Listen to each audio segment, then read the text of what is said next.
આ વખતે કોંગ્રેસની સ્થિતિ એવી છે, તમારે સરકાર બનાવી હોય ને તો ઓછામાં ઓછી 272 સીટો તો એમપી જોઈએ તમારી પાસે.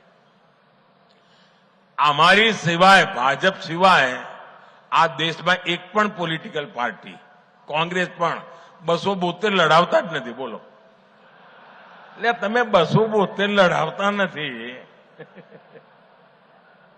અને કહો અમે સરકાર બનાવીશું.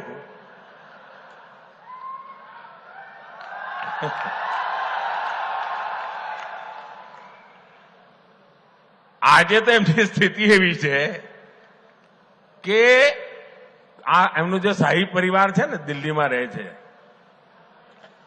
એમની દશા એવી છે કે પોતે આ વખતે કોંગ્રેસને વોટ નહીં આપીએ કે. બોલો, આ મોદી સાહેબની કમાલ જ છે ને.